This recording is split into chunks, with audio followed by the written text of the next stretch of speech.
All the second stage tanks now pressurized. Astronauts report it feels good. T-minus 15 seconds. Guidance is internal. 12, 11, 10, 9. Ignition sequence start. 6, 5, 4, 3, 2, 1.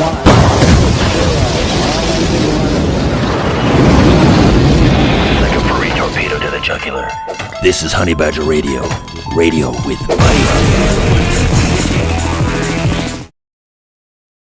Hello and welcome to HBR Talk 372. UN Women plans to counter the manosphere. Remember, guys, everything we're going to read today is in an item that was linked to that, under that rubric. This is what we're going to do to stop the manosphere. So there you go. I'm your host, Hannah Wallen, here with Nonsense Annihilator Lauren Brooks. We do not have Mike today. He is on the move and has been kidnapped by fast food at the moment. But it's good fast food. You could say it's freaking awesome. But in any case, we have got a show for you today. Before we get into it, we got to do what we got to do. You know, Honey Badger Radio always has the habit of dishing out a smorgasbord of thought-provoking discussions, and as experiences both recent and long past have demonstrated, the provoked thoughts are fighting back. They've made it clear that for people like us relying on third-party payment platforms like Patreon to fund our work, it is treading on thin ice, or building our house in the path of a rapidly growing wildfire. And you'll see a little bit about that tonight, by the way. But in light of this, we strongly encourage our supporters to switch at least their support for us to feedthebadger.com, which is the most stable way to help us out. And if you want to tip us directly instead of relying on any social media platforms tip jar so we get more of the tip, that link is feedthebadger.com/justthetip. And as always, the same risk applies to our social media platforms. And you'll see why with that tonight as well. Which is why you should further provoke the thought police by tracking our thought-provoking discussions on honeybadgerbrigade.com, where you can find your way to all of our content, as well as a link to feedthebadger.com in the drop-down menu at the top of the page. And there we go, guys. Let me really quick... There we go. Had to close some things on my desktop computer is getting old, and I'm stubbornly refusing to replace it because I like this computer. But it's so old that I can't update it past System 8, so someday I'm gonna have no choice. That's old. It's like those computers that ran on Windows 95 for like 10 years. Which, again, you know, there's certain reasons, right, why people refuse to upgrade. you get some features you like, and the upgrade has some things you don't like, and there you go. But eventually, like I said, I will have no choice. In the meantime, so last week we read some of what they were already doing here. I think we went all the way through the blue text, but or at least as much as I was going to read, and how this organized effort is partly behind the ability of people who don't like what you're saying to mass report your account for things like, oh, you posted a birthday cake? No, we see child porn there. We're going to mass report that as child porn. And then you get banned, and you don't get a chance to appeal, and that's it. Like you're gone, and that's been going on for quite some time. We're about to find out a little bit about why. So that was sorry, but that was so retarded. That cake that Janet made was a beautiful wedding cake. She did everything by hand. There was nothing wrong with that picture, but the retards on Twitter said, oh my God, we got to get her out of here. And they just complied. Yep. It's sick. Yeah. What happened was so many people reported it that the platform's system for handling the people that handled those reports, besides the fact that they hired a bunch of people that specifically had it in for MRAs, and people who were involved in Gamergate, the people who had to read the reports and then go check the item out, they just decided that they weren't going to deal with it, and they just banned her. They just perma-banned her. And usually, if your account gets locked, you get a suspension or something like that for something, you have an appeal, and you click on appeal, and then they have to review it. And when they're reviewing it, you have to wait. And instead of allowing that this time, she didn't have that option. You couldn't appeal. You just get an announcement that your account has been suspended, and it's permanent, and you can't make new accounts, and that's it. And it doesn't usually stop abusers on the platform from doing that. Nope.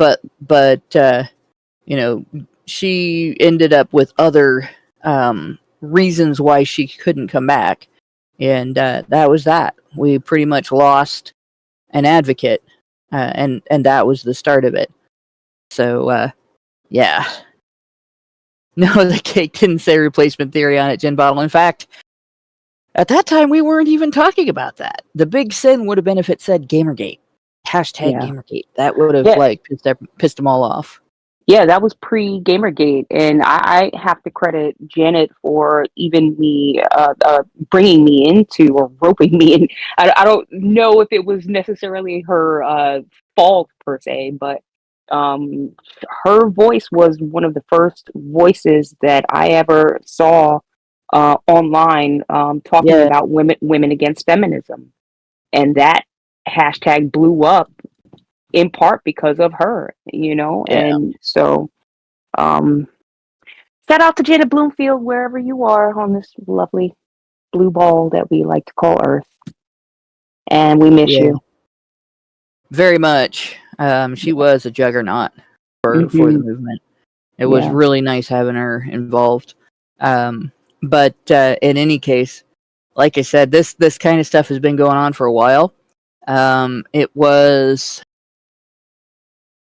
I want to say, back in 2012 when Women Action and Media started pressuring Twitter for a report button on your profile so that they could report you if they didn't like your overall, like, oh, you talk about men's issues, well, we want to get rid of your account right now. It's got to be gone, man. Bye. Yeah. And with that being their goal, and they did successfully achieve that, that was kind of like one of the earliest, here we're going to try to censor everybody efforts that I recall on that platform. Reddit already had stuff going on. In fact, I remember discussing that as it was happening. I remember discussing that on Reddit, that this was happening on Twitter, and pretty soon it was going to be everywhere. And people are like, "Nah, you're crazy. You're paranoid. You just shut up," And now it's everywhere. And people didn't realize just how much organized effort there was behind that, where it wasn't just one group, doing this on their own with a few angry women writing to advertisers and throwing temper tantrums, and that's how this happened. There is actually a multi-organizational, coordinated campaign against your free speech, against your ability to communicate with the people around you, and talk politics, hash out ideas, and decide, whose campaign speeches you like, and whose campaign ads you believe, and what policies you want to support by voting for the people who say, "Hey, I'm gonna enact this policy," or what government changes you might like by voting, for people who might be eliminating certain policies and stuff. These people want to make it so that you cannot evaluate together those ideas. You can't hear what other people think of them. You don't get a chance to agree or disagree because you're not allowed to know. You're not allowed to know. Like if I read something that Ohio's going to do and I think, that's bullshit. This has, 6 or 7 different problems, and I decide I want to lay them out on Twitter and describe them. Because this was back in the day when X was Twitter. They want to be able to ban me so that other people aren't influenced by my opinions on those subjects. Mm-hmm. And Ohio has done a few things that are kind of underhanded. We've had an organization come through here and reduce the size of majority that it takes to get something put into our state constitution. And then they used that to put into our state constitution that killing babies before they're born is medical care. And the state has to not interfere with it. And it's like, not everybody in the state agrees with that. They barely got a majority. And that was a majority of people who actually voted in that election on that issue. Not everybody even knew that issue was on the ballot. So very sneaky stuff, right? And this is very sneaky stuff too. Right. So that paragraph that we read last week about identifying people, identifying who they've blocked, being able to track what they're doing and communicate with each other and coordinate to get you banned from social media. It's skipping some of the other stuff here. This actually really caught my eye. Already existing cross-platform efforts and crisis protocols, such as the Global Internet Forum to Counter Terrorism's Content Incident Protocol, which is a hell of a mouthful. And you can't pronounce it. It's like what? Gift. I don't know. Gift tick. Like, it's obviously not a acronym like that. And the Christchurch Call Crisis Response Protocol, which we've read about before, should consider how online gender-based violence is relevant to their scope and mandates, right? And how to strengthen mechanisms appropriately, recognizing misogyny as a radicalization vector for violent extremism. So that alone, initially, it could go right under your radar, because it's like, oh, this long organization with a long name might add online slap fights between women and men, or feminists and MRAs, okay, whatever, right? So you look into, what is this? So I looked up the name they gave, and there is no such thing, but there is one without the apostrophe S on terrorism, so they spelled it wrong. And it leads ultimately to this right here, the Global Internet Forum to Counter Terrorism, which, dang it, it's going to make me accept the same cookies every time, because I can click accept cookies all I want, and then my computer's like, fuck you, no cookies, because I have something. I don't accept cookies. They are full of sugar and carbs. Yeah. If I did that, I would be in better shape right now. What's really shitty about this website, though, is if you click read more so that you can reject their cookies and everything, it goes to pages talking about the fact that they are very good about making sure that you can reject their cookies and blah blah blah. But there's nothing offered that actually allows you to do that. Your only actual functional option is to accept the cookies. So it's kind of like going to your grandma's house. Your only actual functional option is to accept the cookies. But yeah, these guys they've got a whole setup. And they have the way that they've got this site designed kind of reminds me of something college students would do when they're trying to present something to classroom here. And you can sort of see what their politics are based on what they're like. Gen Z and ghost guns, trends, threats, and implications.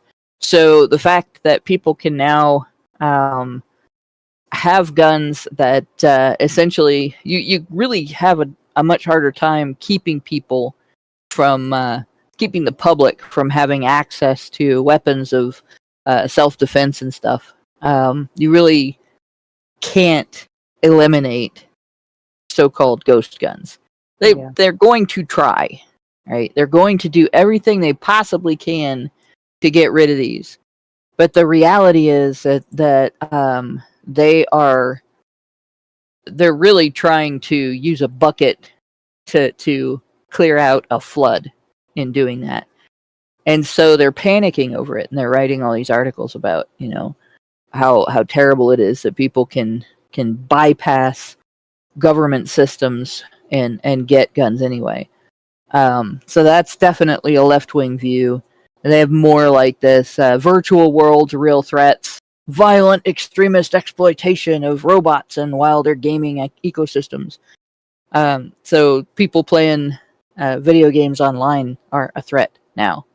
And granted, there have been issues on some of these platforms, but the main issue that's actually happened on online gaming platforms has been parents letting underage kids play games unsupervised, where adults are also able to play those games and communicate with them. And that always leads to trouble. If you put your child in an environment where strangers can contact them and you don't know they're being contacted, you are setting your child up to be contacted by predators. And that happened on Roblox, made the news most recently. That's happened on a few places. So, this is who they are, though, basically. And what's funny? I'm starting to pay attention to the stock market. I've got a little bit invested here and there or whatever, but Roblox stock, even in light of this, is kind of taking off. Yeah, it's crazy. It's crazy. It's not something that I thought would happen, but I guess it's extremely popular. I have not involved myself in it at all because it sounds like it's something that's intended for kids. Yeah. And I don't really have any interest in that. If doing something that is mostly intended to be fun for kids. Unless I was taking a kid with me, it's fun to go to the zoo because your kid is there and you get to see the wonder on their face when they're looking at the zoo animals. It's not so much fun to like dumb your entertainment down to kid level again as an adult, unless it's like Looney Tunes where there were jokes for adults in it that went over the kids' heads most of the time. Yeah. And with that being said, like I work with grown adult men who are outside the job catching Pokemon. Yeah, and I can see that one because there's at least a challenge to that. You have there's competitiveness going on there. I know a lot of adults that still play that, especially if they grew up playing it. Millennials are apparently really into Pokemon Go, so, or at least some of them. And I've worked with some, but I don't think going into something like Roblox, I don't think it's the same. It just seems like that's a completely different environment, and it looks more like it's about dressing up and socializing with other people that sound like they're your age. So, but in any case, like the whole thing to me, a lot of this stems from people offloading responsibility for their experiences, their activities, their safety, their kids, the way they raise their kids, and all of that from themselves onto government, as if it is a good thing to have government be responsible for things that, throughout history, people have been responsible for themselves.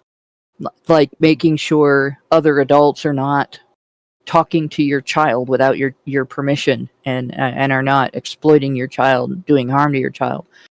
Making sure somebody is watching what your child does on the internet. Like, that's not your job as a parent. It is. Right? So this is what that has enabled. That is why every time we come across a story about, this website is allowing exploitation of children, or that website, I'll talk about what's going on. But at the same time, every time you're going to hear me go on a rant about what a parent's responsibility is. Because when you offload that responsibility to the government, you're not just putting your child at risk. You're also putting everyone else's ability to have conversations about ordinary political issues, like whether or not you want to tolerate a particular procedure in your state, whether you want people to be able to get illicit drugs, whether you want the government to make that decision for people, or people to make that decision for themselves, and even things like, well, your city's planning on putting a street through this park, and everybody's all up in arms about it on both sides. Can you have that conversation, or has the fact that people offload their responsibility for their own children's safety to the government been used to make it difficult for you to have political conversations on social media with people that you don't run into in person, without getting into trouble with some censorship site for using the wrong words and phrases? Yeah. And we'll get into exactly what that means right here. So this protocol that this forum has, they call it the Content Incident Protocol, their highest level of incident response framework, which means they are also doing other things, just so you know. But it's activated when the perpetrators or accomplices of a terrorist or violent extremist attack record video or live stream the attack, and the content is shared on one of their member platforms. Now that sounds, again, on the surface, on its face, that sounds like, well, they're not doing anything bad here.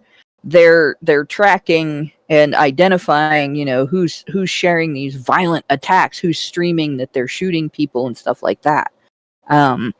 But unfortunately, that's not where it stops, right?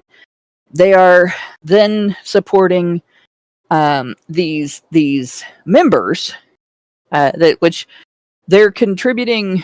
A hash isn't like hashtags. It is, they have a way of encrypting or guesstimating large swatches of content. So let's say if they did this with the picture of the cake, let's say every MRA shared that cake, and it had been flagged as one of these extremist attack videos, or a picture from an extremist attack. Or let's say they did it with the Charlie Kirk shooting, and they might have. I doubt it, but they could have. And everybody that shared any content that had an image of that shooting, or video of that shooting, or artwork that was made using an approximation, and possibly anyone who has ever shared any images and video of Charlie Kirk sitting in a chair on a stage talking to people, those might all have been flagged. And it's designed so that Facebook, if they have that going on, they can alert. X, if they've got all that going on, they can alert Reddit. And you can find out where the spread of this has gone all over the place. And they can actually figure out, what other speech is associated with this? What other things are people saying in association with this? And in addition to figuring that out, they can also figure out which people are associated with it, and who to silence. And they may not limit that to people who are promoting some sort of violence or celebrating some sort of violence. Like, this net could catch people that, 6 months before the shooting, they post a video from one of his events, and he said XYZ. I agree. I think we need to start being more like this. And completely not involved in any kind of violence and actually supporting the guy. So this is something that these social media are now, or these organized groups of social media, because not everybody is in this, but there are several member organizations. This is something that they're using to identify groups and their networks and try to cut off their ability to communicate with each other. And they're not just using it against groups like Al-Qaeda and Antifa and other violent groups. They want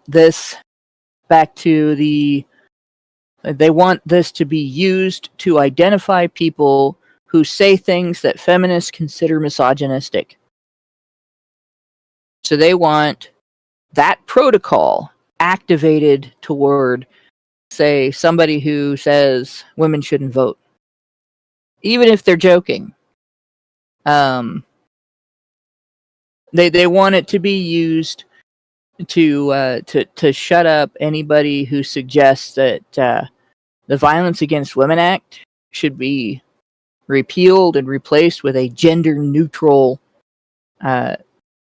family violence act, like the Family Violence Victims Services. Oh gosh, it's been a while since I've talked about this. FVPSA, Family Violence Prevention and Services Act of 1984, which was gender neutral and could have simply been expanded on its own instead of having the Violence Against Women Act inserted into it to gender everything, right? They could take our content and decide anybody that listens to us is a radical, and y'all are going to do something violent, even though nobody in the men's rights movement ever really has. Even though they've tried to associate us with it, right? Time and time again. Yeah. So this is what they want. They want this protocol to consider how online gender-based violence is relevant to their scope and mandates, how to strengthen mechanisms appropriately, recognizing misogyny as a radicalization vector for violent extremism. Remember, guys, it's misogynistic to tell a woman no in today's world. Yep. Right? Suggest, for instance, that there needs to be welfare reform to discourage bringing children into the world without a plan to support them. And that's considered misogynistic. Suggest that it's just as bad to rape a man as it is to rape a woman. That's misogynistic. Right? Suggest that female teachers that exploit their male students are not hot teachers that the students should be happy about getting molested by. Misogyny. Can you imagine being silenced because not you, but your friend talked about that, and maybe you commented under his post with your opinion? Crazy. Right? Or maybe the New York Post posted another news story about another teacher that's been arrested and jailed for it, and you've seen tons of people under there going, I wish my teachers were like that. Or, it's not the same, he can't get pregnant. And you put in your 2 cents, and suddenly you're banned or shadow banned. And people who talk to you are seeing problems with their accounts because you discussed the issue. So it's the thing I wanted to get across with this, they're talking about, for example here, the EU's 2022 Strengthened Code for Practice on Disinformation includes commitment to operate channels of exchange between their relevant teams in order to proactively share information about cross-platform influence operations, foreign interference in information space, and relevant incidents that emerge on their respective services, with the aim of preventing dissemination and resurgence on other services. And how has that manifested in the UK? They are arresting little old grannies for posting mild comments on the internet about the recent violence incidents that have occurred in their country, because it's not politically correct to acknowledge who the perpetrators are. Yeah. Yeah. Did you see the video of the UK police knocking on the door of, I guess some 12-year-old was looking at some post that they deemed was, offensive or hurtful or whatever, and they came to the house, knocked on the door to confiscate the phone, the private property of the parents in the home, ostensibly because the kid didn't buy it with his own money, I would assume. But yeah, no, this is what they're doing in the UK. Yeah, because the kids viewed an image. Yeah, that's it. Yeah, viewed. Yeah, like we were shocked when they did it because somebody clicked like on a comment. Yeah, and this is what they want to do to the rest of the world. I don't know how anyone is looking at this and not seeing it for what it is. Yeah. It's just disgusting behavior, and we should all be up in arms about that, because again, it's coming to a neighborhood near you if they can brainwash people that you're being offensive to women. Because let's face it, that's who they care about. They don't care if a man takes offense at something that somebody said or liked or disliked online. They don't care. No, in fact, if you argue with somebody who says, 99% of rapists are men, that alone, if you are in Europe, can get you arrested. Mm-hmm. You have offended this person. They're scared of you now. All they have to do is say, I feel unsafe. Cry bullying now gets people arrested in Europe. Yeah. And so when you see these protocols, you see this discussion about this is what we're doing and this is how we're going to stop the terrorists. They're not talking about Al-Qaeda. Nope. Right? They're talking about children, right? Pensioners for people in UK, retirees for people in the United States. They're talking about a parent getting arrested because their child read a political statement online on Facebook on a phone that the parent paid for, or personal property being confiscated so that you can't see something that criticizes, say, climate change science. Right? Yeah. It's really simple. If that science holds up, if that evaluation was accurate, and you're reading something that questions it, you should be able to have a discussion with somebody who thinks that the thing you're reading is inaccurate, and they should be able to provide you with information proving their point. Yeah. Yeah. So there's no need to block that. Right. And so what I don't understand about that whole story, I don't understand why they needed, if they already knew that the child had looked at this post or whatever, or accessed this website or whatever the hell it was, why then did you need to confiscate the physical phone? You already know that they did it. Probably because they're accusing the child of using something like a VPN or other means of bypassing. Something else that's happened in Europe is their web services, their access services. So for various people like AT&T, I'm on it used to be Time Warner, and I can't think of the stupid name of it. Spectrum. I'm on Spectrum here. You're on the Spectrum. Comcast. Yeah, I am on the spectrum. That's the funny part. But like Comcast, some of these other companies, there are companies, similar companies in the UK. Some of the same companies might even be operating in the UK now at this point. I don't know. They use a system that blocks access to certain websites and certain content, just like China does, to keep people in those countries from viewing political content that might challenge the political establishment's narratives about here's how things are going in Europe, and here's how you should be living, and this is what's popular, popular opinion, and so on. Because they do still believe that if they tell people something is popular opinion, that it'll change people's minds about whether it's right or wrong. Yeah. And that's how brainwashed that society is. That's scary.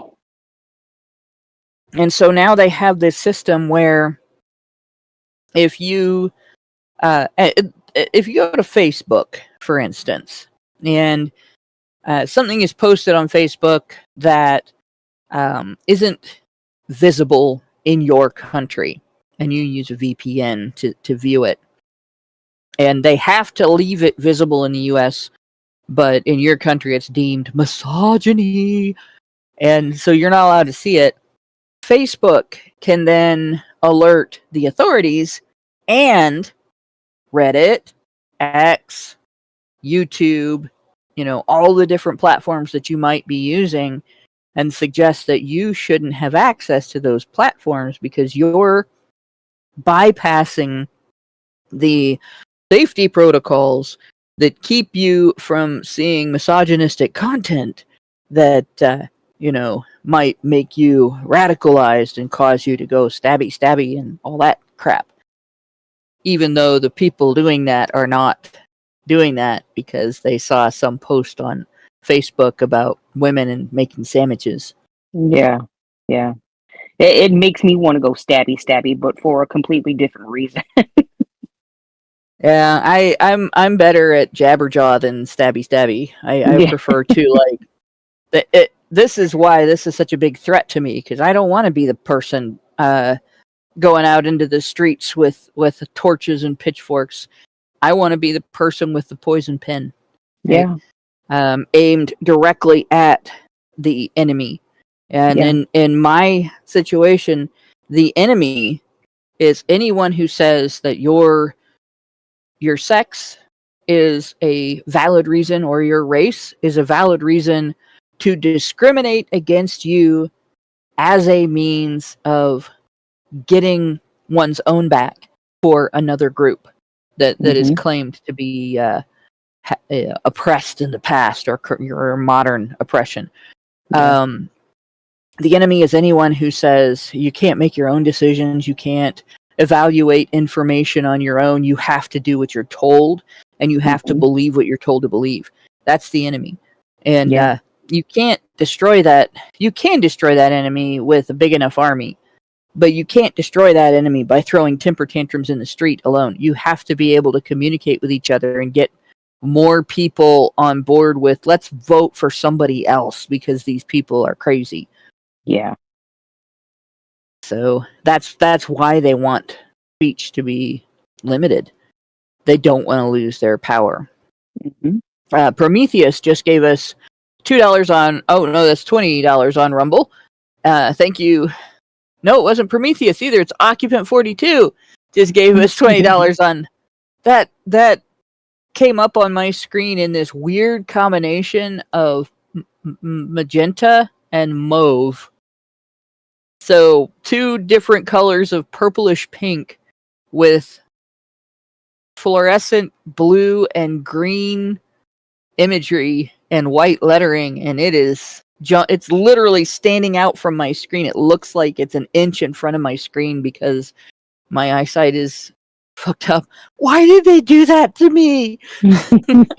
Rumble, what the fuck? Get your shit together. Okay, so Occupant 42 gave us $20 and said, speech is dangerous to a lot of things, and it is most dangerous to tyranny. Freedom is scary. deal with it. Mm-hmm. Yeah. Freedom is like going on the monkey bars at the park without a safety net or an adult to catch you. Yeah. And the adult that isn't there to catch you also can't tell you that it's not okay to jump from one side of the monkey bars to the other and grab the bars on the other side and hoist yourself up to get away from the person you're playing monkey bar tag with, and shock the shit out of everybody. But it's fun as hell to do that. And it would have really sucked if we'd have had that safety net, because I never would have learned how to do that. Yeah. Freedom is like that. Whoever you are in the world, there are things that you can get good at, things that you can do that may be unique to you or rare among the people around you, and you're one of the few people that can do it or that's good at it or that has thought of it, understands it, whatever. And freedom of speech allows you to fully explore that and participate in that. Well, But it also limits your access to it and quashes your creativity. Yeah, but what it also does is allows your ideas to be challenged, right? Yeah. If you're playing around on the monkey bars and you miss the bar and you slip and fall, well, you learned a valuable lesson there, right? You and this is what they're trying to do. They think that they're protecting us from hurt and pain, or the idea of being hurt by, ideas or thoughts or even physical pain, but it doesn't help. It hinders you. You have to learn how to take a fall to be able to get better at what it is that you're doing. Yep. And you also have to be able to, like, if you fall down every time you try that, one of the guys is eventually going to say, she's really good at that, but you're not. Maybe you should do something different instead. Yeah. And that's the same thing in real life. This discussion, for instance, about Tylenol. Mm-hmm. And all right, so I'm gonna try to make this as brief and dumbed down as I can. And I started learning about this when I was pregnant. So this is information that I've been considering for the last, 26 years. But your bodily systems are not independent of each other. They are interdependent. They are interconnected. They are interactive. Right? You have one body and a whole bunch of little aspects to it that all work together, and that includes your immune system and your central nervous system and your peripheral nervous system, and also your endocrine system, your body's waste disposal system. So Tylenol is really bad for your liver.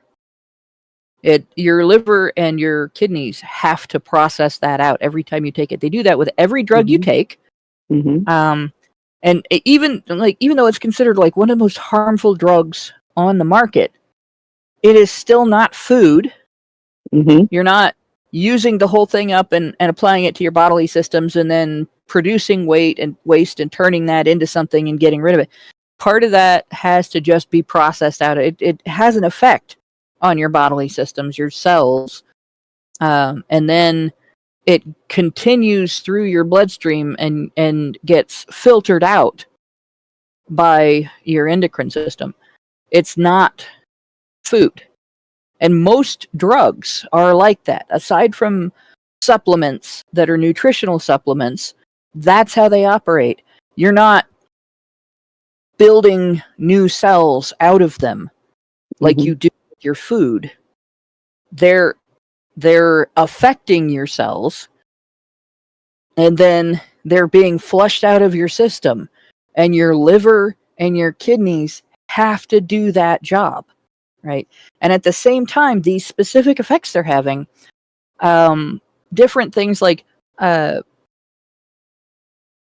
non-steroidal anti-inflammatory drugs. So drugs that they're not steroids, but they do stop inflammation or reduce inflammation. That they dampen your body's inflammatory responses to injury or illness or allergies.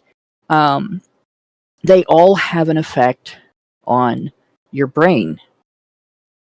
They all have an effect on your brain chemistry. And this is the other thing people don't consider, right? You take a pill and it has a drug in it, and that drug goes into your bloodstream. Your blood circulates throughout your entire body, no matter what you took. So just because the pain is in your head doesn't mean the drug targets just cells in your head, that the nerve cells in your head that are screaming, right? Mm-hmm. Everything gets it. It goes through your whole body. It's one of the reasons why doses are as high as they are, because it's going to go through your whole body, and a little bit of it's going to go to where the nerves hurt, and the rest of it is going to other parts of the body that you don't need it. Yeah. And so when you take Tylenol for a fever or you take Tylenol for headache, or you take Tylenol for you hit your thumb with a hammer, or anything like that, your whole body is getting dosed with it. Yeah. Okay. And it does still affect. There's a direct connection, direct communication network with neurotransmitters back and forth between your immune system, which controls your inflammation, and your central nervous system. So when you affect that immune system, you're affecting that central nervous system, and you are making your brain do extra work, or you are impacting your brain. And I don't know if Tylenol passes the blood-brain barrier, but it probably does. A lot of things do that people don't think about, and it can affect that as well. And at the same time, you have other substances that do the opposite. So Tylenol inhibits an aspect of your immune system. And so it messes with that communication. The communication comes in, and the Tylenol gets in the way and says, no, we're not going to do that. We're not going to inflame, or we're going to inflame a lot less. And you're hitting yourself with it every 4 to 6 hours. And you're hitting yourself with it, whatever the regular dose you take, I think it's like 325 milligrams or something, you're using 4 times that every day. And your liver and your kidneys are processing that every day, and your brain is being affected by that. Mm-hmm. And the more you use it, the more it gets. Well, yeah, because you what the fuck is the word? You adapt to it, right? It has a cumulative effect. You build up a tolerance, and then people start taking more. But also the effect is cumulative. Right, mm-hmm. It's like you're whacking at your brain with a little tiny hammer, and then on top of that, right, when you do this with children, for instance, okay, there's a time in a child's life right now, especially in the United States, where they're on this vaccine schedule, and I've argued with people I've been on the other side of this argument, so go ahead and call me a conspiracy theorist if you want, but vaccines do the opposite of Tylenol. They are immune system stimulators. They're stimulating an immune response. That's their job. And in moderation and without interference, they do a good job when they're used correctly. Yeah. But we've gone way overboard. Mm-hmm. And it's not just a matter of overstimulating the immune system. It's a matter of competing types of stimulation. So a lot of moms, despite doctors saying don't do this, prepare their child for their vaccine and the pain they're going to have from the shot and the fever they might get and everything, which the fever is important. If you get a little fever, as long as it's not a huge fever, that's your immune system doing what it's supposed to do in response to the vaccine, right? So a lot of moms give their kids Tylenol right before they get vaccinated. And so now you have this immune system stimulator being put in to the system saying, all right, we want you to identify this substance as an enemy and create immune cells that will remember that's the enemy. And then if it ever comes in on its own, after you've beaten up this half dead version of it or dead version of it, in some cases, you'll be able to attack the live army attacking your body, right? And competed with it with Tylenol, going, well, except for the immune response that involves inflammation, you can't do that part. Yeah. Like, that's essential. That part's essential. The inflammation exists to help you fight invaders and flush them out. So it's really dangerous, right? So we have this discussion going on, and there is solid reasoning for considering that repeatedly battering the brain during gestation and then throughout early childhood with an immunosuppressant drug, essentially, that suppresses one element of what your immune system does, might cause brain injuries, like repeated little tiny brain injuries that can lead to you being on the autism spectrum. And there is evidence to support that. Yeah. That is demonstrably true. And it's not an every case thing, but it does happen. Polypharmacy can do that to you too. I suspect that was really what happened to me. I was on a broad spectrum of medications when I was growing up, right? That included, like, at some points in my childhood, 6 different steroids at the same time. Right? Plus other medications. So, it might be the reason why I have difficulty with certain things. That's a brain injury. Autism stemming from something like that is a brain injury. And there may be people who, instead of developing autism, they developed some other thing that they're more susceptible to, that they may have a different genetic predisposition to. You can be genetically predisposed to ADHD. You can be genetically predisposed to things like schizophrenia, depression, anxiety, anything that can go wrong with your brain in terms of, like, now this is going to make your life a little bit harder and you're going to have to take extra steps to be able to do things the way everybody else is easily able to do them. That if you have a brain injury, it can make it more likely for that to manifest. Yeah. Right? You don't have the workarounds that you might have been able to do with your brain growing up may not happen. So that discussion has been taking place. And as a result, there's been this flood of women making videos in response, because Trump's the one that said it. Look at me, I'm taking Tylenol while I'm pregnant. Yeah. Look at me, I'm taking a shitload of Tylenol. There is a woman now that is dying because she took a shitload of Tylenol. Oh my God. She caused liver failure in her own body. She's pregnant. Her baby could also die. If the baby doesn't die, the baby's going to be in the neonatal and infants intensive care unit for a long time, and it's going to be a painful journey for that baby. Yeah. And this is not the fault of the company that produced Tylenol. Nope. Right? When I was pregnant a quarter of a century ago plus, my doctor said, anything that you can live without in terms of medication, don't take it right now. Yeah. It's not worth the risk. If you can survive a headache, don't take Tylenol. Mm-hmm. It's not recommended to take any medication you don't have to take when you're pregnant. Unless you're going to die from not taking it. It's you really have to evaluate, what could this do to my child? And similarly, there's advice online that says, it's okay if you just have one drink when you're pregnant. My doctor suggested, what's 9 months out of your whole life of not drinking? What is so important about alcohol that you can't go 9 months? And my thought on it was the same way. 9 freaking months, not even a year. You go the first 21 years of your life, not being legally allowed to have it in the United States. And not one of us has died from not drinking alcohol while we were growing up, right? When our brains were forming.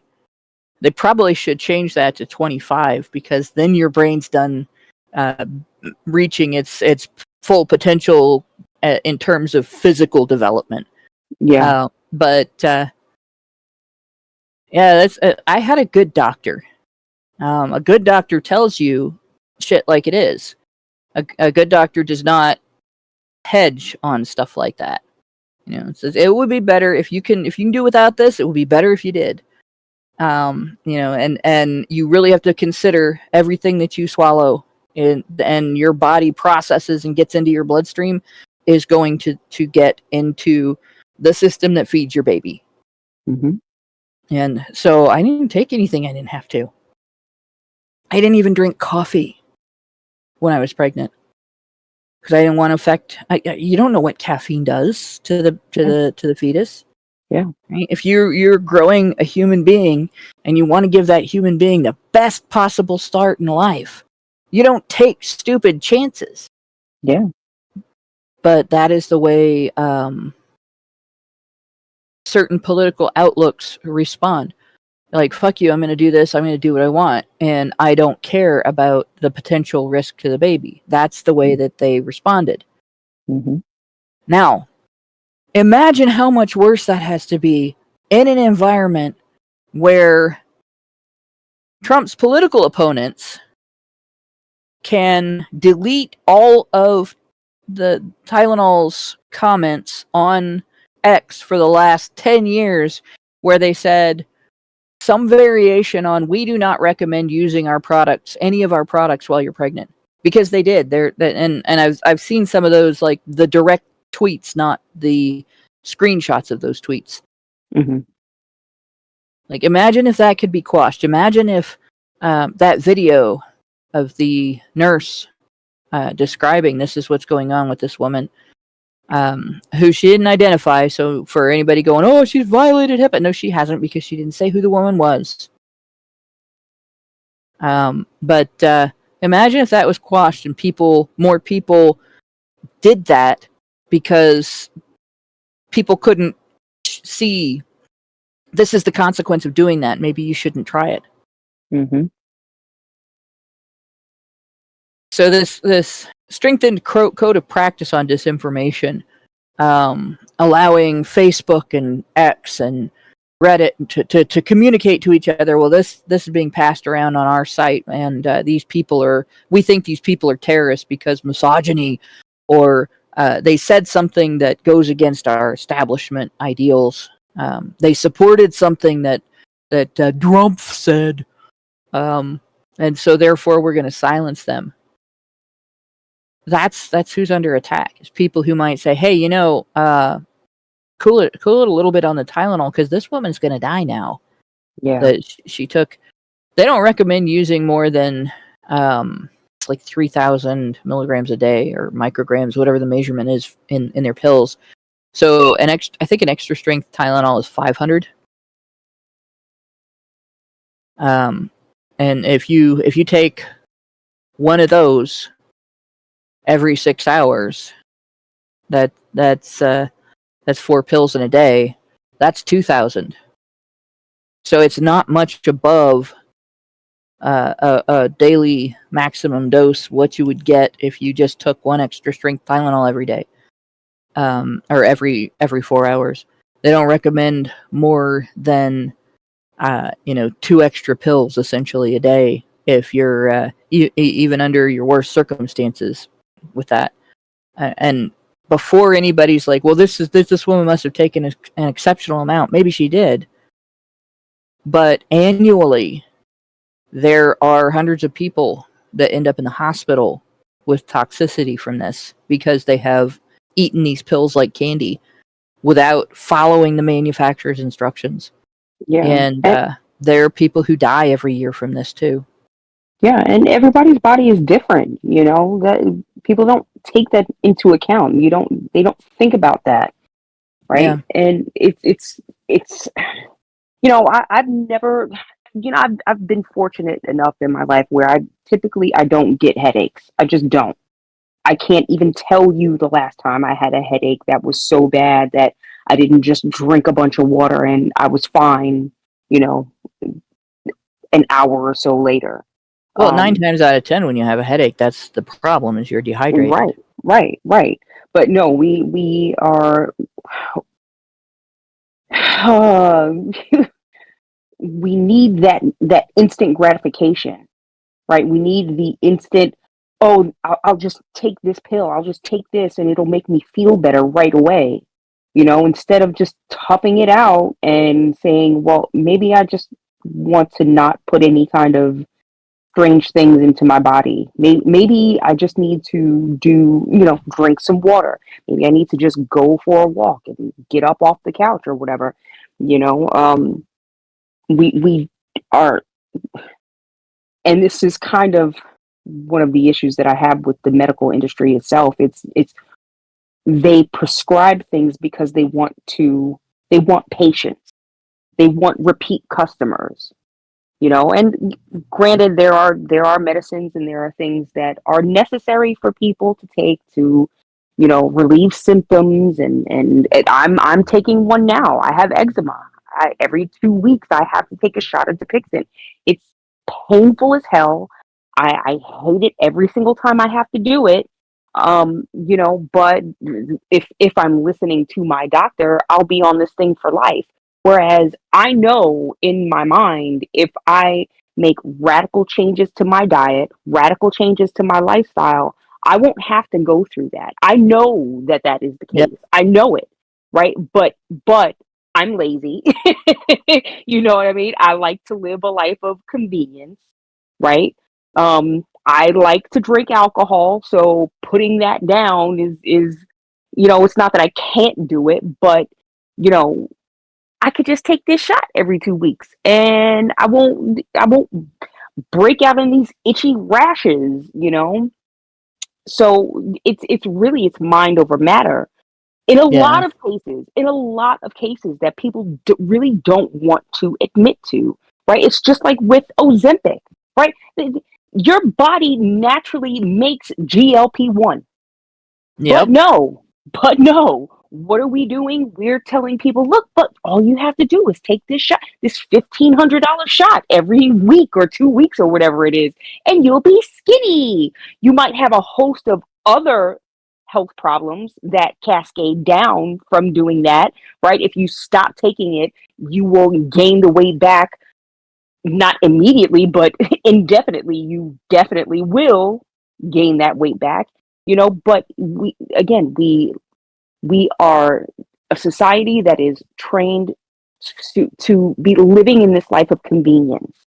What is the easiest? We are the path of least resistance, right? You think about the song Mother's Little Helper, which was essentially about products on the market that were sort of to act as calming agents to women. They contained alcohol and codeine in copious amounts, and women were getting addicted, using the Mother's Little Helper to calm themselves down during their like difficult days of working in the kitchen and overseeing the household and taking care of the family. And that song came out in the 60s. This problem has been around for a long time. That the idea that you have this instant solution, a pill, a shot, a patch now things are coming in patches.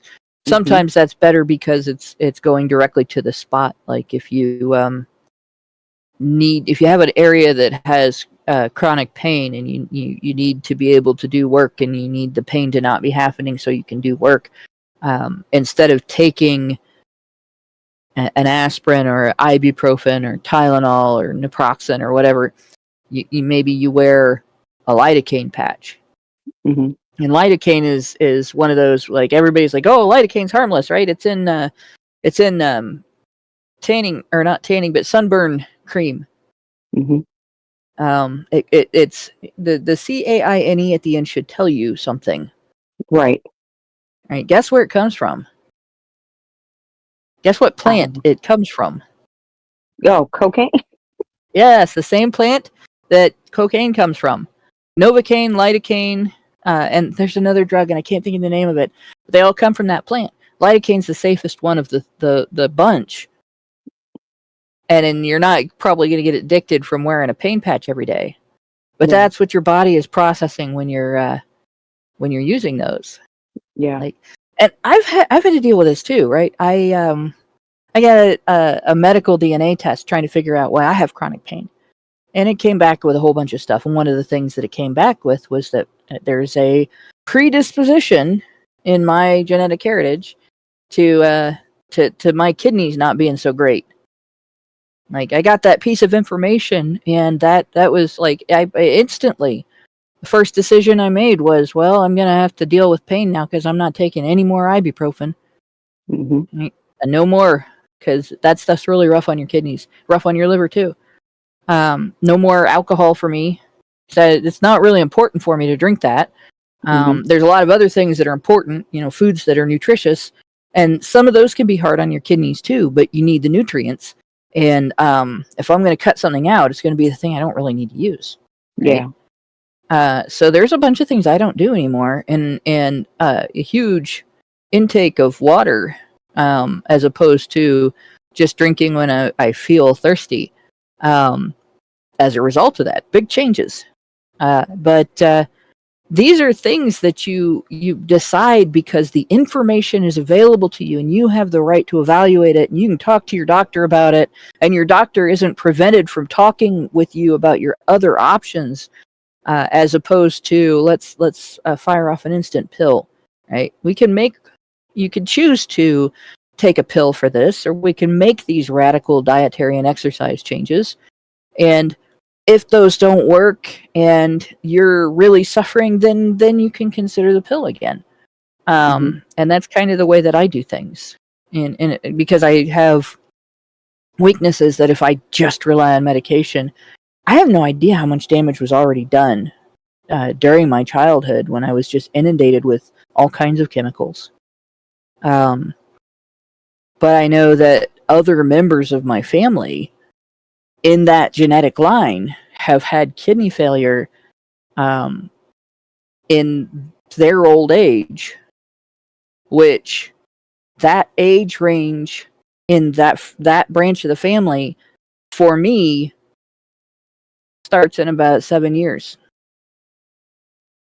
So it's one of those things. You want the right to evaluate this stuff for yourself and understand what decisions you're making, and not just have cookie cutter solutions for things and be told cookie cutter information about your vote, the things you're voting on and stuff, rather than this type of system that prevents you from having access to information and uses terrorism as the excuse. Well, you have to let us censor you because terrorism. Right? Misogyny! You have to let us censor you because misogyny. And this is what they're saying. Committed channels could extend to incidents of gendered or sexualized harassment campaigns. Right? The one thing that we have seen referred to in that manner, it's a gendered or sexualized harassment campaign, that was, you can't talk about the consumer revolt against hidden advertising, or not hidden advertising, but advertising that's been disguised as reporting, and rigged game contests and rigged reviews and stuff like that, because the way that you found out about it embarrasses a woman, and therefore you're actually sexually harassing you every time you talk about this subject that isn't about her. Right. Online gender-based violence. Oh my gosh. Talking about the fact that some advertisements are being disguised as legitimate reporting is literally the same as hitting Zoe Quinn in the face with a wet sponge. Whap!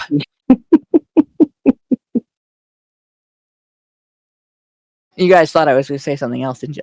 I did. I went there. My brain went exactly there. So there you go. This is what they're going to use this for, and this is what we've got: mapping terrorist AI use. Right, going all out all over the world. The partnering with the Christchurch Call Foundation, global internet forum to counter terrorism. And so on, right? And so what is this thing? The Content Incident Protocol is the highest level of our incident response framework. It says, like we read before, activated when the perpetrators share a live stream.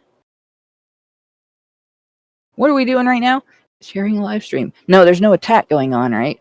But it is a live stream. So if they use live streams as the trigger for mechanism for this system, they can tailor that to any group they decide are bad, they're verboten, they're terrorist, and we have to get rid of all their content. And suddenly, everybody who watches our live streams is flagged.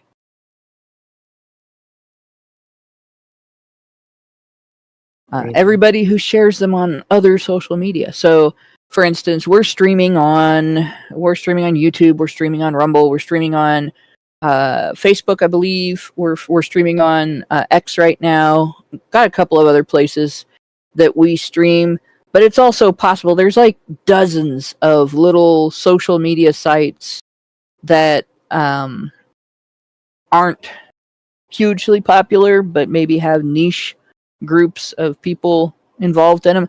I've seen some of them go under. There were some that I was on that went under in the past that they just they didn't take off enough, and they didn't get enough views, enough people in engaging on them, that advertisers didn't support them, and people didn't use their paid features, so they eventually just went under. But yeah, any platform this could be shared on. And that would be how they would activate against misogynistic networks, because we are considered misogynistic, since we say that criminals' accountability for the crimes they commit should not be different depending on whether they are men or women. Yep. That's misogynistic, guys. That consent standards should be the same regardless of whether the person being asked for their consent is male or female. And communication standards should be commensurate with the consent standards. So if you have to obtain enthusiastic consent in order to be not a rapist when you have sex with someone, then you have to give enthusiastic consent in order for another person to feel comfortable having sex with you. That's I was demonetized for saying that. Like 10 years ago. That. Right? That you have to actually give someone an answer when they ask you a question, or you can't expect them to proceed without that answer if that answer could determine whether you could put that person in jail or not for proceeding. It's misogynistic to say that. Can you believe that? Crazy. Right. So we'll close this down because that's really all I needed to see here. So who are these people? So this is a little deceptive, right? Their membership. This is from their annual report from last year, and this is page. I think it's 30 something in here. It's a little bit down the way. Oh no, it's 13, page 13. But in any case, so this started in 2017. Down here at the bottom there, you can see 2017, right? And And these were the organizations, and this is where it's deceptive, where they have it listed as X there. X didn't exist in 2017. Twitter did. Right. Elon Musk was not involved in 2017. It was Jack Dorsey. So that's a little bit odd that they would call it X back then. But this was the founding members of this organization were Facebook, Microsoft, Twitter, and YouTube. Hmm.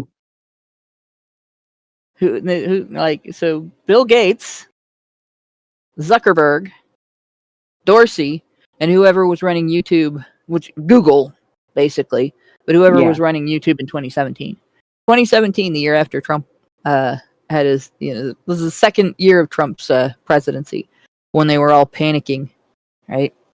And then Instagram got added in 2018, and then they started getting more and more. We have Pinterest, Dropbox, Amazon, LinkedIn, WhatsApp, Mega, Discord in 2020, MailChimp, 2021, Airbnb. What? Yep, Airbnb. Just paste it. Zoom, Tumblr. I'm surprised Tumblr wasn't involved sooner, but WordPress. So we might want to consider an alternative source for that blog that you can go to find all of our content if we get erased from the internet, because that's what we use.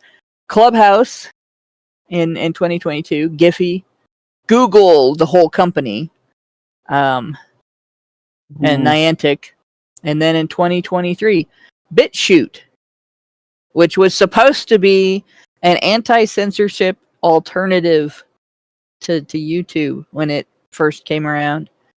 I didn't even know they were still in operation. I've got videos on there. Yubo, Meta, Twitch, Dailymotion. And then last year, we have, I think this is by Meta, Bitly. So when you shorten a URL through Bitly to try to make it harder to detect or easier to fit into your social media, it could get flagged just through that. Yahoo, your email. So Google and Yahoo email is compromised. Patreon, Vimeo. Well, we knew Patreon. Yep. Wow. So relying on third-party payment platforms like Patreon to fund your work might subject you to this system. So, and that's who's involved in this. And over the years, so now these organizations are all on board with the stuff that we just described. And if UN Women persuades this organization to start telling women to go back to the kitchen and make you a sandwich, the same as discussing bombing targets for suicide bombers or mass shooting targets, you're going to see a hell of a lot of censorship on social media.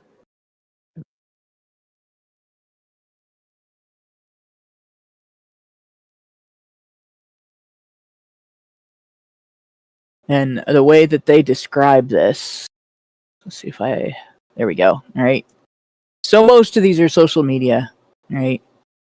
Some of these are video streaming, image sharing. Those are their three biggest targets, are companies that do this.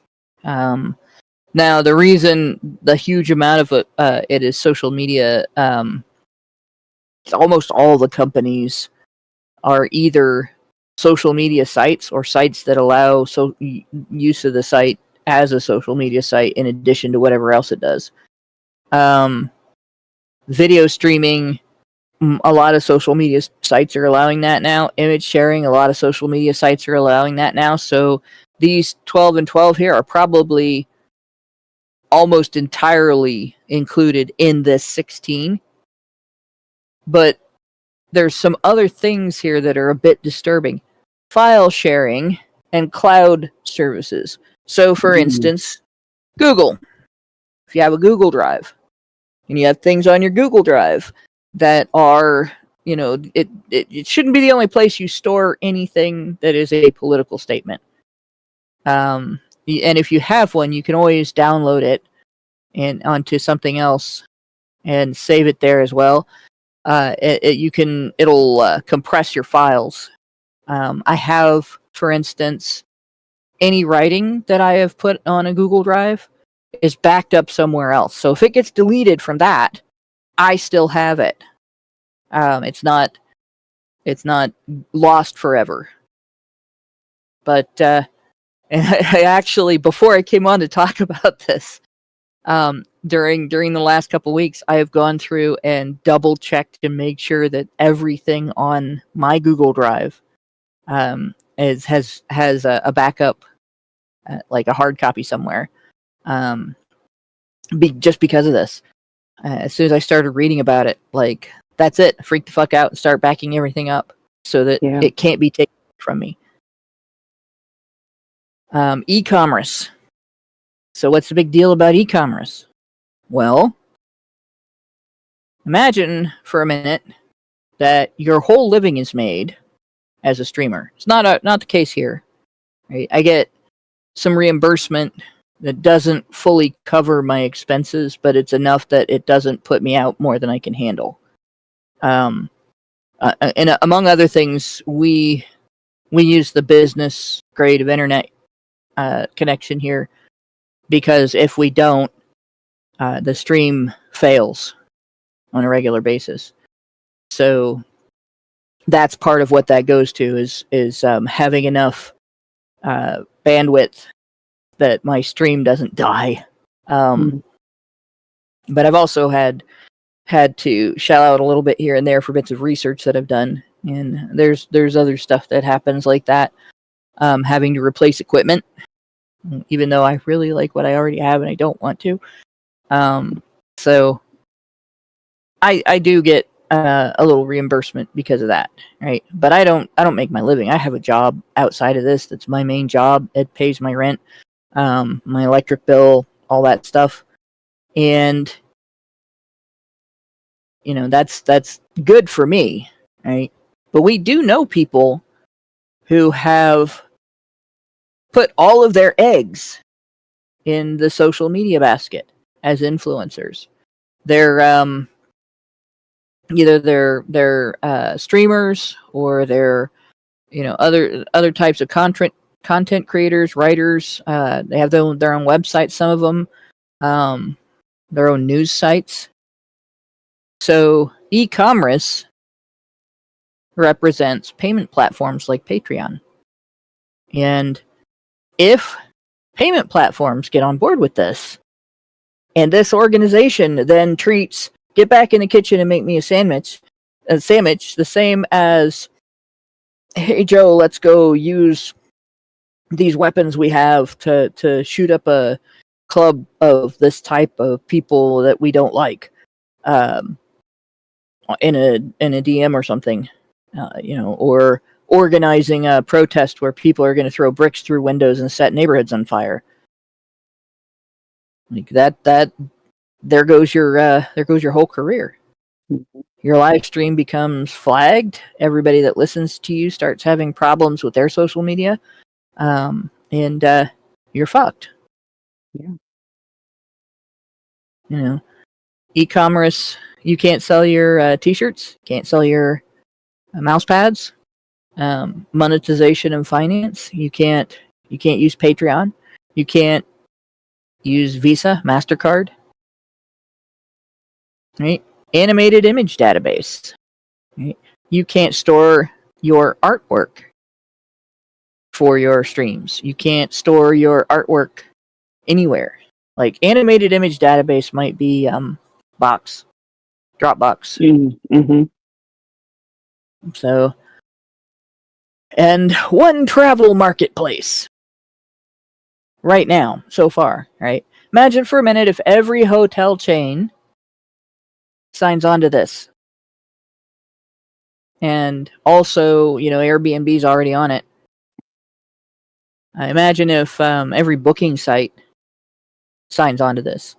Suddenly, if you've told somebody to to get back in the kitchen and make you a sandwich online, even though your government is not using a social credit system to decide whether or not you are legally allowed to travel, well, you might not be able to book a hotel where you're going. Yeah. Hope you got friends there. Right? You might not be able to book a stay at somebody's house, or you might not be able to book a flight to get there. Mm-hmm.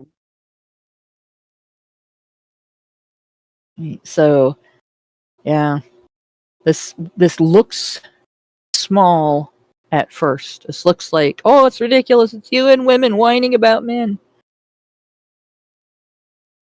But it's not. And they're advertising any tech company interested in strengthening your capacity to counter terrorist and violent extremist activity online. Right? But they're trying to get it so that misogyny and what they consider to be misogyny is included in this. And they're using the fact that how many people they've got involved already. This is popular. You should join us. Yeah. Become one with the Borg. Yep. And they have a database, right? Hash sharing database. Meaning, like this is how they encrypt a numerical representation of original content. So it's essentially the same information, but if you don't have the key, you can't rebuild it into the original item. So you wouldn't be able to like get a hold of it and then like, oh, I'm going to see this stream now. No, you just have a bunch of numbers. But they're added to this database with a series of labels to help members understand what content corresponds to the hash, and then what entities it's attached to, and what the behavioral elements are, so that they can then identify other similar content and other people who they might want to ban or shadow ban or throttle or otherwise interfere with their ability to communicate with each other. And also add those people to the database and their content to the database. Yeah. So like I said, you know, maybe I say something on X about don't pay women to make stupid choices. And you comment under my post, what does that mean? Perfectly innocuous statement, right? You're asking me a question. I don't understand. What does that mean? Suddenly you're on a list. Crazy. So where's all this going? Let's see. We were at how to... Oh, no, it was this one. And, of course, I'm clear at the top of the page here. Doop-de-doop-de-doo. What comes next? Oh, there we go. So we've been talking about the Act to End Violence Against Women program and the research from the Institute for Strategic Dialogue, which, remember, the rabbit hole we just went down was because that research mentioned this organization, right? Under the Act to End Violence Against Women and Girls program, this work is supported by the government of Iceland and the European Union. So these organizations, like the United States government, cannot censor the speech of people in the United States unless we are specifically threatening to commit crimes or planning crimes. Like if we use this live stream to organize a thing to do, show up in a neighborhood and commit some act of violence or destruction of property or something, and step-by-step planned it, we could be arrested for that, right? But if we suggested that abortion should be outlawed all over the United States from the day of conception till the day through the day of birth, no abortion unless the mother was going to die from the conditions of the pregnancy. They couldn't arrest us for that. But this organization allows for these platforms to say, oh no, that's misogynistic. You're wanting to control women's bodies. You can't talk about that, and do the same thing. They can't arrest us, but they can shut down the channel, ban us from making new channels, track you for listening to the channel, and then tell your other social media to not let you talk. And the United States government isn't necessarily supporting it, but the European Union is. So through this organization, which is attempting to get allegations of misogyny included in ways that these platforms decide who to censor, the European Union is funding that censorship of speech in the United States and other countries around the world. So we look at this, an act to end violence against women. This is the last thing we'll look at, I think, today, unless it only takes a minute. But it's not very big. It's like a page. So what is this plan that they have? And here's the first question I have, obviously. Right. Since the 50s, 50s and 60s, feminists have actively been doing things like interfering in court cases, sheltering victims, funding like relocation of victims and stuff like that, funding accusers' court cases when they're trying to use it to get custody of their children or get property in a divorce. That's been going on for almost 3/4 of a century. Feminist organizations, one of their main foci has been this issue. And apparently they have made absolutely no progress.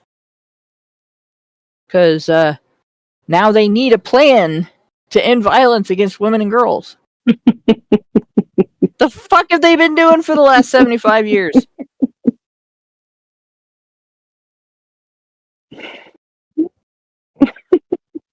Collecting paychecks. That's what they've been doing. Where have they been?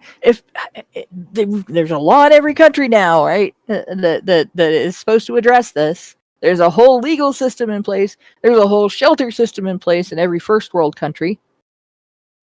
And they're not even serving men. They're only serving women. In fact, if a woman starts violence with a man and he defends himself, he gets arrested. So women can be the violent one and still benefit from this system. And yet, they need a plan. We gotta have a plan to stop violence against women and girls, guys. It's very important. Never been tried, never been done before. Real anti-violence mechanisms have never been tried. Never been tried. Like, in that whole amount of time, like, what the fuck have they been doing? Sitting there on their thumbs? Yeah. You know, whistling Dixie? Yeah. Mm-hmm. Wait, that's racist. Like, seriously. So it says, violence against women and girls is the most pervasive human rights violation worldwide. God. Guys, I just want you to know that the leading cause of human death in the world is being aborted. Right. But yeah, the most pervasive human rights violation worldwide is violence against women and girls. Well, because they're the only humans. Yeah. It's only women and girls that are considered human. So yeah.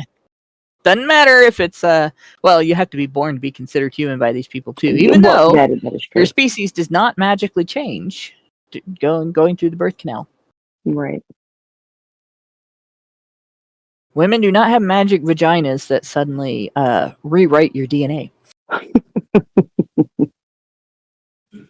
It says, nearly 30 years since the adoption of the Beijing Platform for Action And despite concerted efforts by UN member states, levels of violence against women have remained largely unchanged.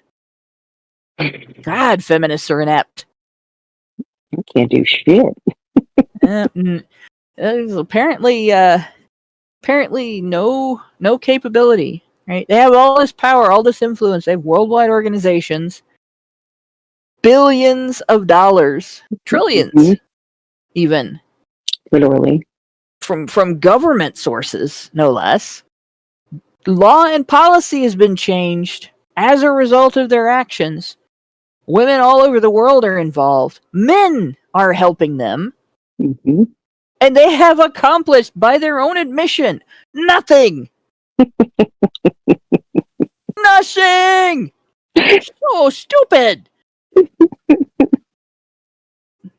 Shout out to my fellow UHF fans. Oh my god. The world is failing to eliminate violence against women. Oh no, what'll we ever do? We've thrown all this money at the problem and it's still there. Everything we're doing is right. Why isn't this working? Just gotta keep throwing more money at it. That will fix the problem, Hannah. Yes. And of course, they're organizing with China to do this. Yes. The Beijing Platform for Action. I never clicked on this and opened it.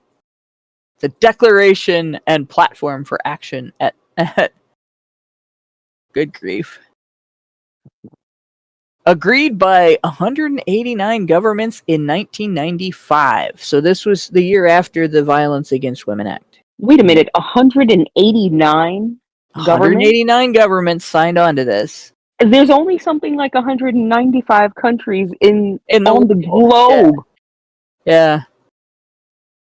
Oh my god. This is the 30th anniversary, 30 years later. Wow. After 189 governments signed on to use feminist methods to try to stop violence against women and girls.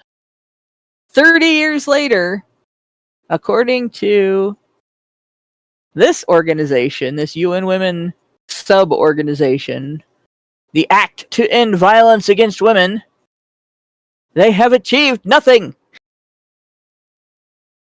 189 countries. They all passed laws. They all created organizations. They all funded research. They all started creating roles for individuals to assist women in court cases related to their domestic violence allegations against men and so on. 30 years of that, right? 30 years of going into universities and telling the women, the young women that are there to learn to be school teachers and baristas and shit, that they're in danger if they're around men, and they should be scared of men, and if a man tells them to make a sandwich, that he's beating them, and they should use the university system to get him kicked out of school. Or if he sits next to them on the bus or doesn't say yes when they ask him out. Same thing. Totally. Right? 30 years of this. 30 years of telling the cops that if there's a conflict between a man and a woman and violence is involved, he is the perpetrator and she is the victim, even if she was trying to steal his bag.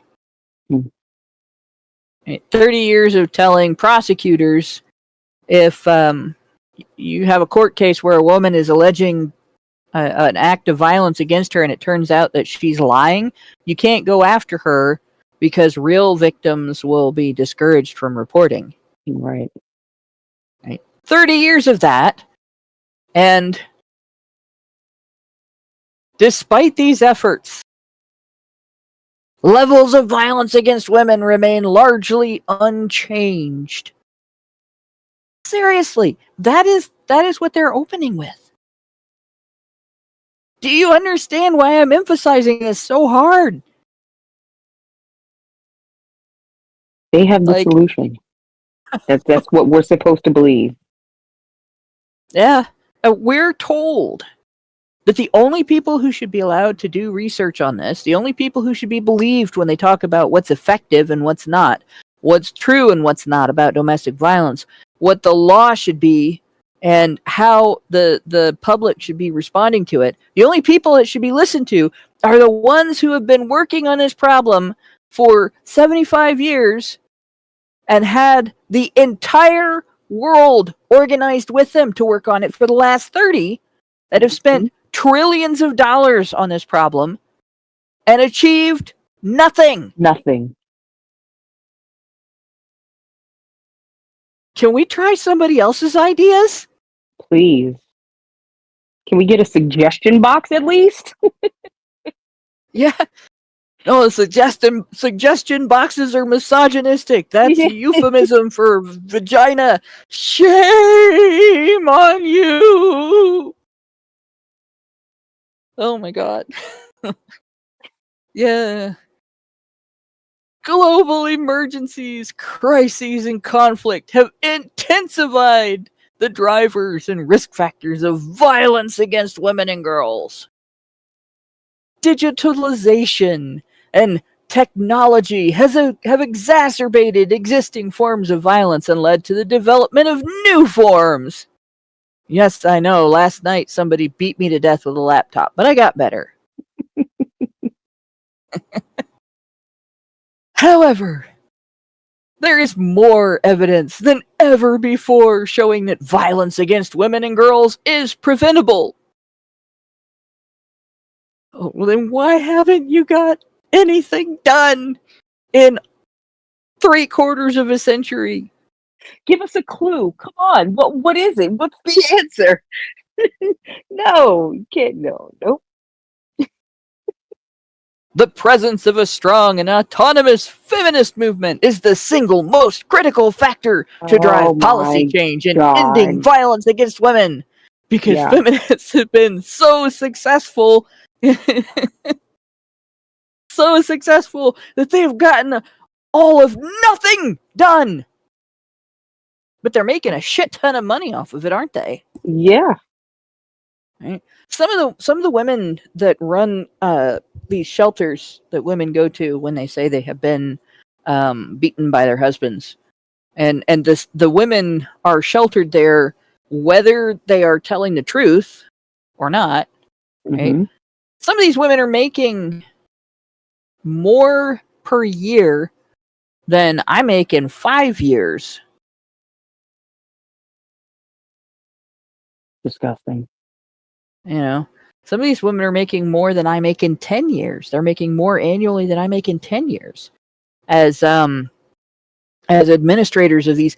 And they're not getting paid for like working a lot of overtime and sticking their neck out and knowing a shitload of stuff. They're made for attending like 6 meetings a year. They're paid that much for attending like 6 meetings a year and pressing a couple of buttons. And that's basically it. They're not doing the science behind this. They're not, none of that. Nope. Just having showing 6 up. meetings a year. Yep. Sitting their ass in a seat around a table with other women that are making that much money. Disgusting. Wonder why they haven't gotten anything done. It's a mystery. Yeah. Feminist movement is essential. Act to end violence against women aims to accelerate efforts to eliminate all forms of violence against women through advocacy, coalition building, and transformative feminist action. Oh my God. Which is what they've been doing for the last 75 years, right? And it has accomplished nothing. We're doing the same thing, and expecting different results, guys. Fund us. Uncle Sam agrees with this. That's the sad thing. Mm-hmm. ACT is a new game-changing commitment between, we mean it this time, guys, we really mean it, between the European Commission and UN Women as co-leaders of the Action Coalition. Huh? We pinky swear. We pinky swear. Pinky swear! We're gonna end violence against women this time. We really mean it. We're gonna do exactly the same things that didn't work before. This time Right. we promise it'll work. Oh my Jeez, god. I'm gonna cry. It's a mind fuck. It really is. God damn. Game changing. This must be a game to them. They are losing and they think that's a win. Yeah. As co-leaders of the Action Coalition on Gender-Based Violence, in collaboration with the UN Trust Fund to end violence against women. I'll bet there's a shit ton of money in that trust fund. Mm-hmm. Through direct investments in feminist movements, so in other words, they are paying feminist groups to talk about this, strengthening intersectional alliances, and coordinating a shared advocacy agenda, ACT will amplify women's rights movements as they coordinate their push for justice. I think they're going to give birth to it. Yeah, right? There's the problem. That's the whole problem. They got to give birth to their justice. But these groups are pro-abortion. Yes. Well, shit, son. Sorry. In the current context of pushback on gender equality and the rise in anti-rights movements. There are no anti-rights movements, by the way. Anti-rights. Jeez. ACT will seek to create greater solidarity within the global movement to end violence against women. ACT will initially be rolled out in 2 regions. This will be highly effective. It will be rolled out in Africa and Latin America.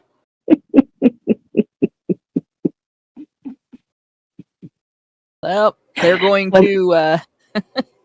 Let me know how that works out for you. They're going to push feminism in Africa and Latin America. There's already a shitload of feminist bullshit in Latin America. Yeah. I think there's also a problem in Africa because in the last couple of years, I have developed a huge following, or a huge proportion of my following is African. Like, Really? literally from different countries in Africa. Wow. All of a sudden, in the last couple of years, something's going on. But and that's just on X. And there's a lot of them talking about, you know, what makes a woman a strong woman and good wife material and stuff like that. And they're not talking, you know, game theory and shit like that. They're talking about what is your life going to be like, right? If your wife doesn't care about embarrassing you and won't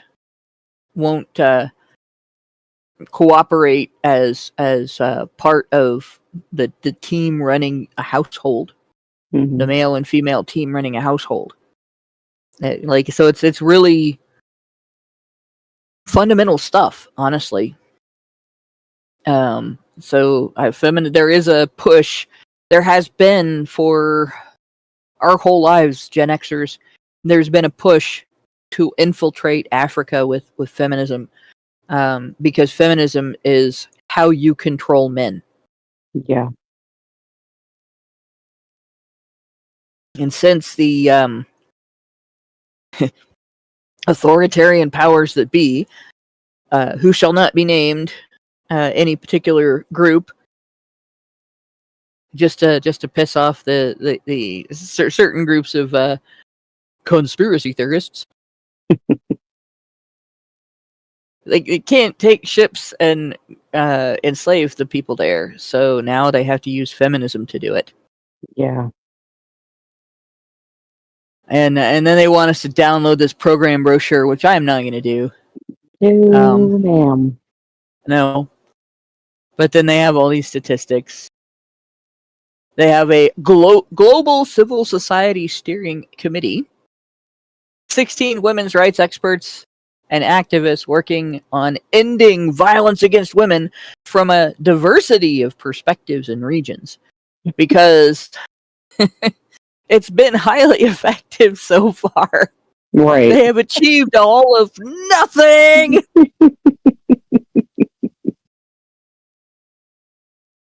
And this is a mouthful. The role of the steering committee is to ensure continuous alignment,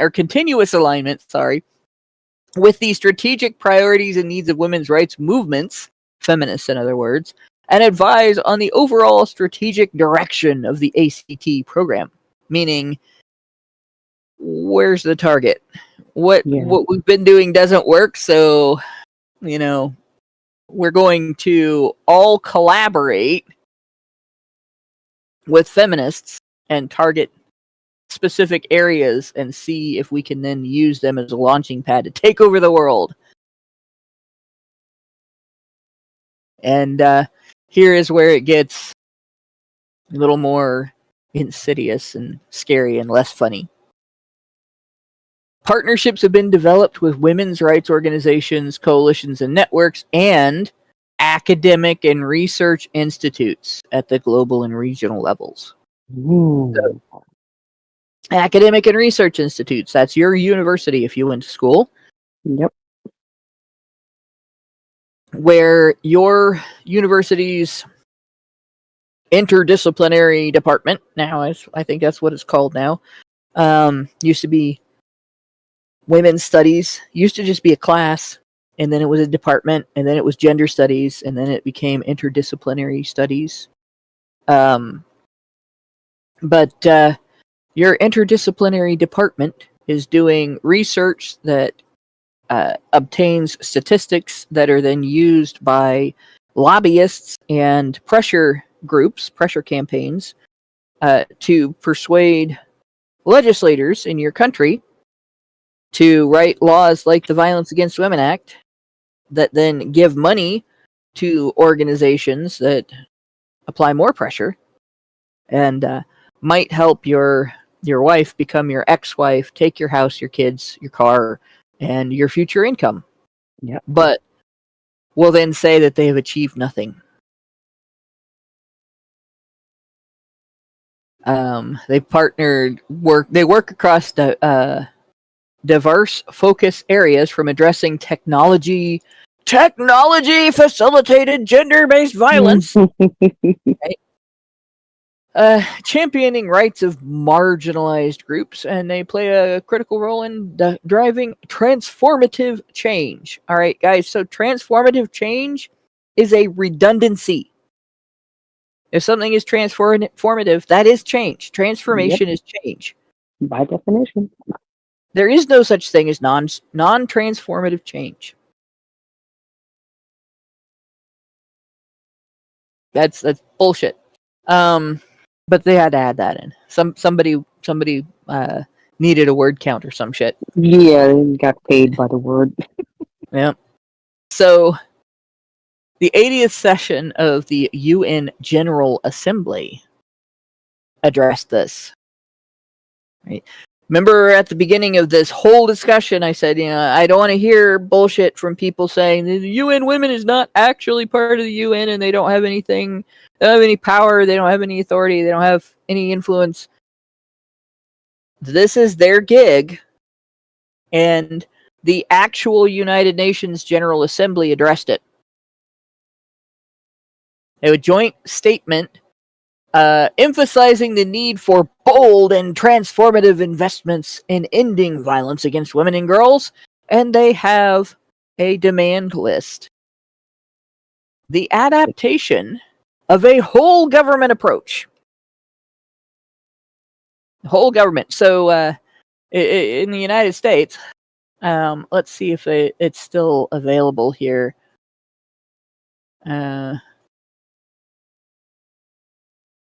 Let's see if I can find it. There is a list of U.S. government departments here. All right, so this is interesting. They've changed it. They've gotten rid of it. Oh, wow. the United States Federal Executive Departments. They probably got rid of it because things have changed. But there used to be a big list here. There's still a list you can see here. And going through this awfully fast here. But we have, besides like the state, the treasury, the interior, there's agriculture. Can you imagine the Department of Agriculture trying to address this? Whole government approach, guys. We must now have policy on violence against women in the agricultural department.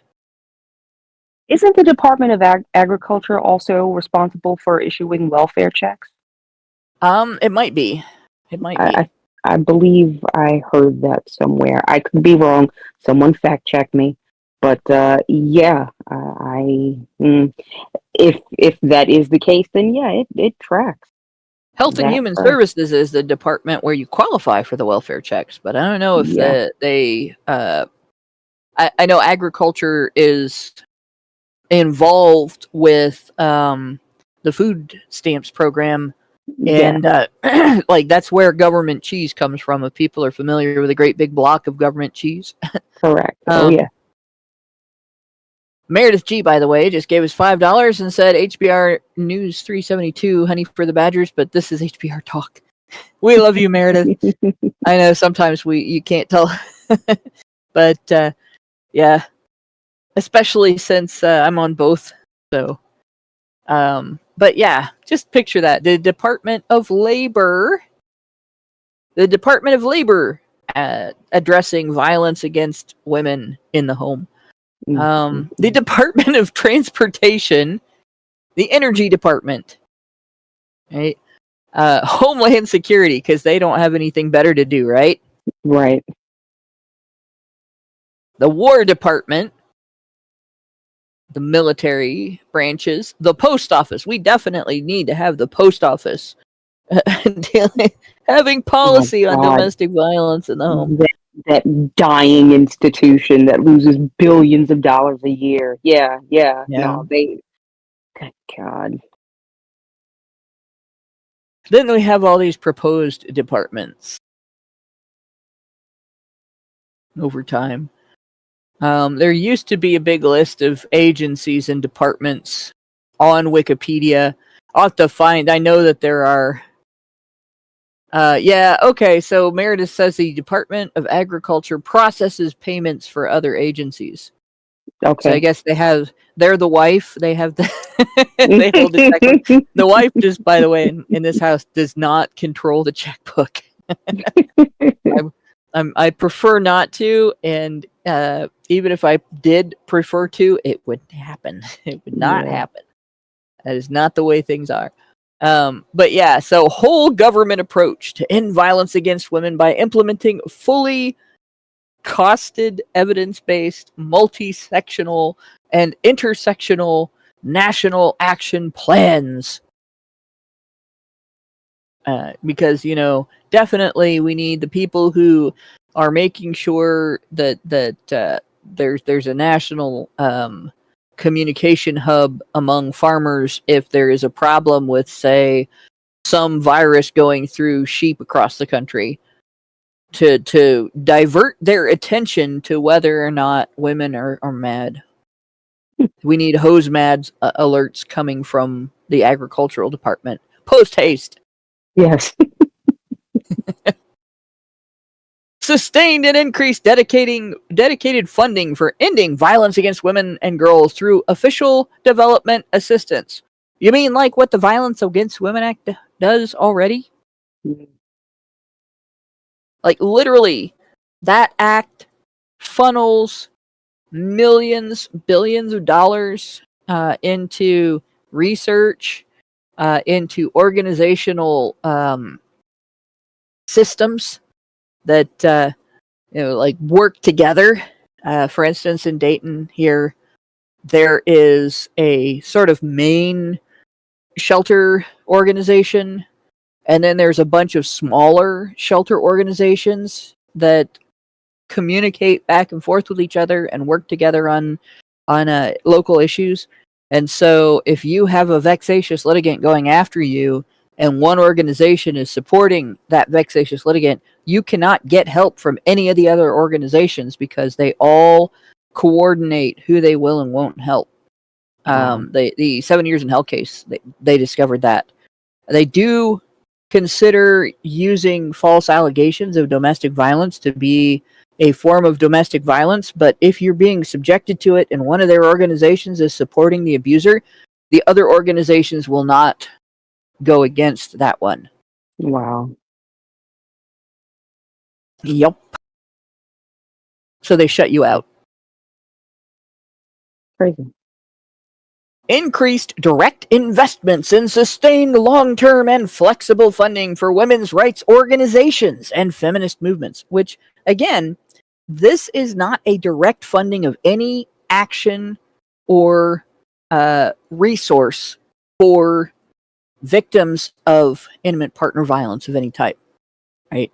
They're talking about funding the National Organization for Women. They're talking about funding Concerned Women for America. They're talking about any group that calls themselves feminist and has some sort of platform, like political platform for this is what we're going to protest, this is what we're going to advocate for, and so on. That's it. That's all that's about. So they're wanting the government, your government, to fund feminist activism in your area. So we want hose mad alerts for your area, but the way that we're going to solve the problems is we are going to give the hose money. Yes. To be mad. Well, maybe they won't be mad anymore after they have all your money. Well, I mean, if it pays to be mad, they're going to get mad as hell. Oh, yeah. Oh, if I'm mad, you give me money? I am pissed as fuck, guys.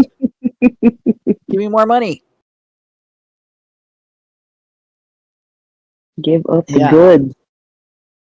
The adoption, implementation, enforcement, and funding of comprehensive evidence-based laws and policies to end violence against women and girls in line with global standards such as the Beijing Platform for Action, which standardized the entire world around the Violence Against Women Act.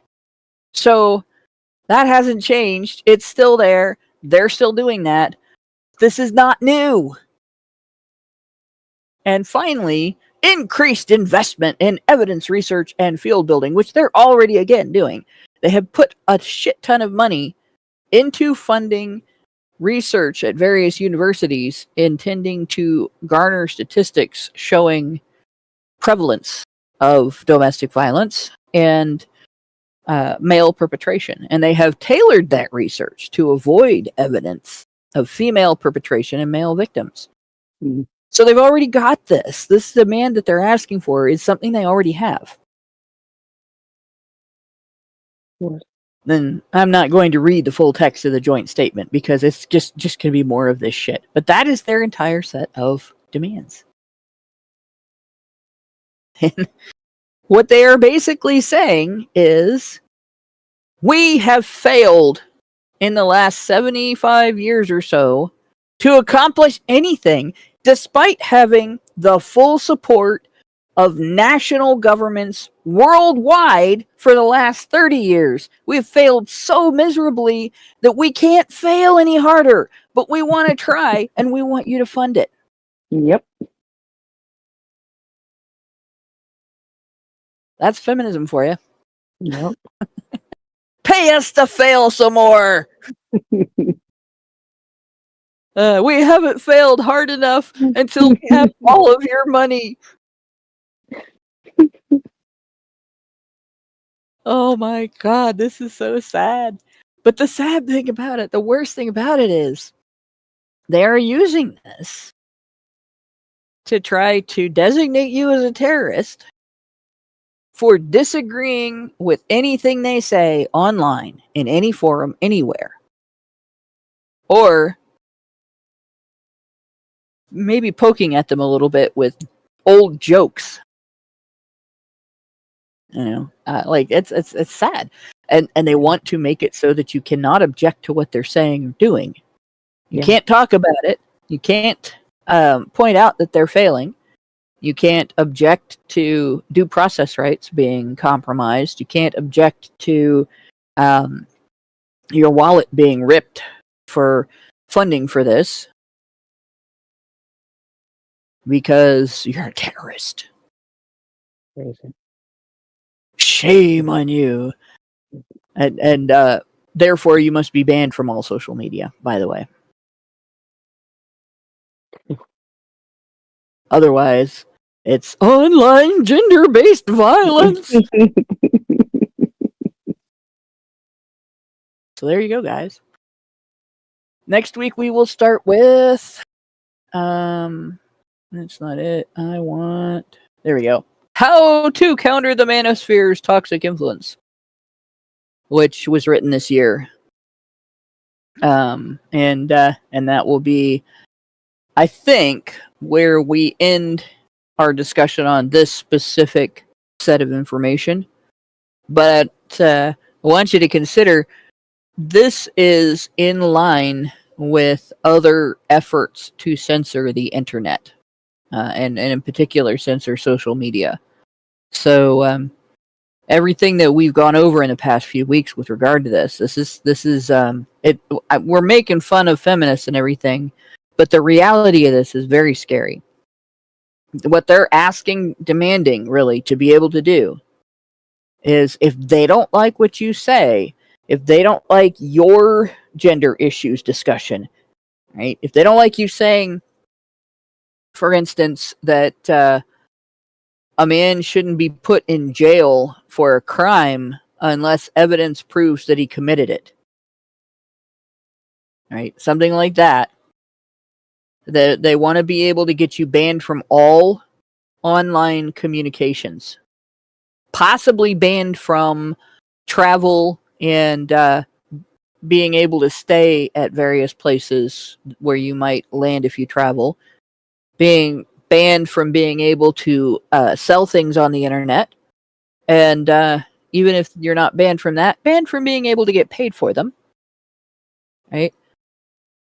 So they really want a lot of control, and this is the mechanism that they are using. Since they've admitted that they've completely failed in 3/4 of a century to achieve anything in regard to violence against women, clearly that is not their real goal. If it was, they would have accidentally achieved something by now, at least. Yeah. But obviously their real goal is to create an intricate system of tyrannical control over your ability to communicate with other people around political issues, using attacks on your ability, your freedom of movement, your economic freedom, and your freedom of speech. Scary shit, in my opinion. So this is where we'll be next week. Thanks everybody for listening. Lauren, have you got anything else to add? No, I think I'm all good on this one. Okie dokie. I'm ready for next week. Thanks for going through this scary shit with me. Mm-hmm. And especially thanks to Brian for working in the background so I can piss off the vertical chat. It's pretty tame today, actually. And good night, all. Good night, y'all. Men's rights activists are machines, dude. Okay? They are literal machines. They are talking point machines. They are impossible to fucking deal with, especially if you have a couple dudes who have good memory on top of that too. Holy shit, you're fucked.